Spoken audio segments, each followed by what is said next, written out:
coffee with my coffee. I'm a no bullshit kind of girl. No room for creamer or that vanilla stuff either. I need something real to fill my cup.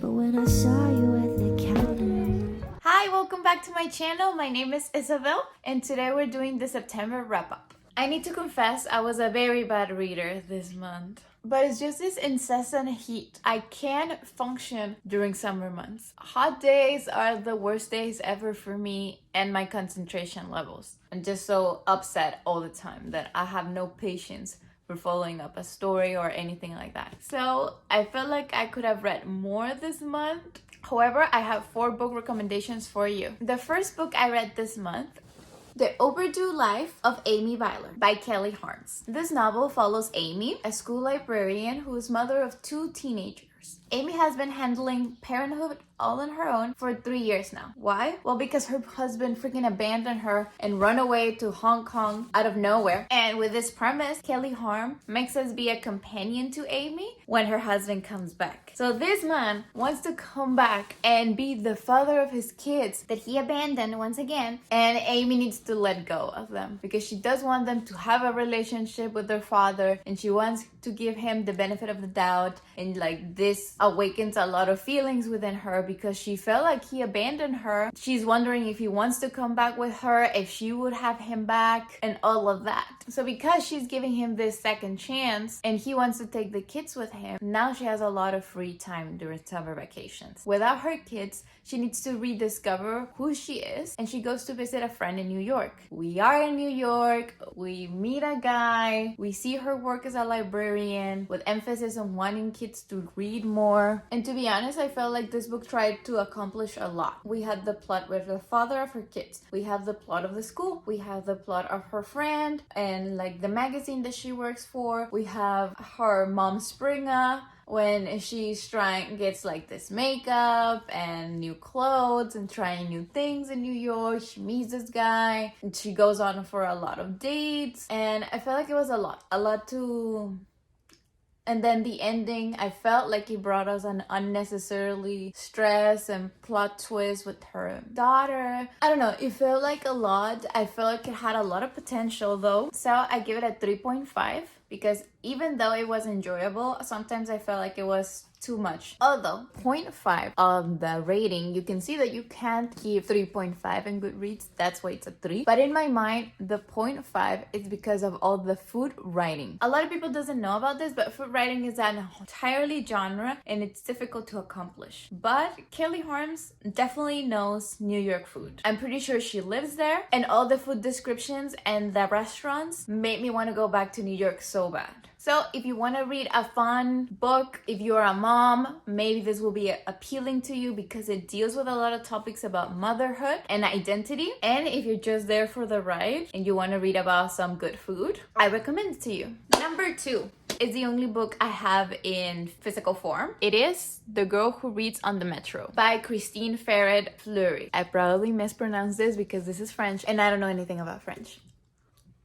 As you can see, this is a very tiny book, with barely 172 pages. The Girl Who Reads on the Metro is a book about book lovers and the incessant quest for the perfect book. Juliet stumbles upon a group of people who gives her the perfect job for her. Pair a book with its perfect reader. She's a highly observant woman, and with a teaspoon of magical realism or some kind of element or some kind of power that she has, she gets the ability to pair a random book. She just kind of like feels it when she grabs it that this is the perfect book, and she gives it to people that she sees and she observes. And every time that she delivers a book with someone, they make a change in their lives. They discover something that they didn't know about themselves that is within them, and they go on and they live adventures or they get happier, etc. So that's basically the premise. She walks the streets of Paris. I always imagine her with amazing outfits. We don't have any description of that, but I always do. And she hops on the metro and she does this quest. I give it a 3 out of 5. It's a tiny book. It's definitely wholesome. You can read it in one sitting. But for me, it was not life-changing. But of course, if you're looking for a quick read, definitely something that you can take on the bus, on a cart ride, to read on the park, then maybe you should consider it. It's very light. It has a lot of references to other works of literature, where definitely a must if you want to add to your library. Of course, you can guide yourself with the list of books that Juliet carries around,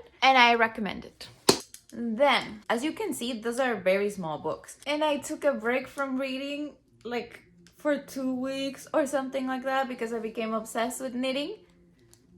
So yes, sorry. Then something at the end of September made me realize that I needed some stories. Number 3 is definitely the highlight of my month. You already have a video about it. And it is The Nightingale by Kristin. My previous video is about this book, so maybe you can go check it out afterwards. I'll leave it somewhere here. The Nightingale is the story of 2 sisters during the German occupation of France during World War II. The sisters might not get along very well, and sometimes I was annoyed by one of the sisters, honestly, because she couldn't let Isabel be. But in their own way, they become part of the forgotten elements of the French resistance. And I'm talking about the female element. I love this book. I think it has a good plot. As I said in my other video, it reframes the story of the Nightingale and from Ovid's metamorphosis to a different lighting during World War II. I think it has a brilliant representation of female characters in different broads of femininity because of how different they are from each other. I think it has accurate historical points, emotional turns that make you want to cry and be there, and especially that question of what would I do if I was in a situation like that? How would I react? Would I be a hero will I be a bystander during injustice and violence? Would I do it on my own way? What if I have people that depend on me to be secure, like a small child? Like, it's so much. It made me cry several times during the novel. I think it has several points that are so powerful and so sad and bittersweet. I love it. I think you would like it too. As I said before, historical fiction is a very easy genre to get into reading. And I'm just gonna say this, it is a popular book because it's a good book. 5 out of 5. Watch my other video. Lastly, after The Nightingale, I wanted to read something really good because I just have read The Nightingale. You know I love Normal People by Sally Rooney. I also have a video about it. And after watching the show like twice already and crying all the time, I just needed more Sally Rooney. So I got Conversations with Friends from the library and I was so excited. Conversations with Friends didn't fully deliver for me. We have the protagonist, Frances, who is a 21-year-old writer and student without a particular plan in her life. She seems to have a lot of problems because of her family upbringing, but she does count with the help of her best friend and ex-girlfriend, Bobby. Bobby's a great character, who's extremely beautiful, extremely intelligent, and a very confident person. Both of them encounter this married couple, Melissa and Nick, who are in their 30s and are successful enough compared to these young women. And Frances gets romantically involved with Nick. I don't think that is a big spoiler, but she is in a relationship with this married man. And don't get me wrong, I'm not a moralist. I don't think that literature needs to teach you how to behave at all, because I am a believer in the plot. And I believe that artists have the right to explore any type of plot they want. They don't own you anything because they are not your parents. They're not gonna teach you how healthy looks or what's good, what's bad, what's morally correct. I think that it's the plot. And as much as the author is free to write whatever he wants, the reader is free to unpack it and to interpret it however the reader wants to. It's not that Conversations with Friends didn't click with me because it's morally incorrect. It's that because for me, the characters are not likable at all, but not in the way that in normal people they weren't likable but were charming at the same time. I think that in Conversations with Friends, Sally Rooney delivers good writing, good prose, good dialogue, snappy scenes, but Rooney is not giving me a reason to care about any of those four characters. After the half of the book, I was just hoping for it to end more than hoping for it to end well, if I'm explaining correctly. That's just my personal belief, probably because I read Normal People first and I was expecting way too much from a debut novel. As a debut novel, I can see all the potential that Sally Rooney has, that she already showed it to me in Normal People. So the style of the novel, in case you want to read it, I encourage you to read it and make up your own mind, of course, especially if you haven't read the other book. So the style of this novel is kind of like a window into Frances' life. It's like, oh, here you go. We're in media res. This is happening. This has happened in the past, and this is what is going on right now. And then at the end, we close the window. We don't get to see anything else. And that's a very specific style I guess Sally Rooney really likes, because that's something that's also repeated in Normal People. When there's not a lot of resolution. But the thing in Normal People is that you see some growth in the characters, especially with Connell.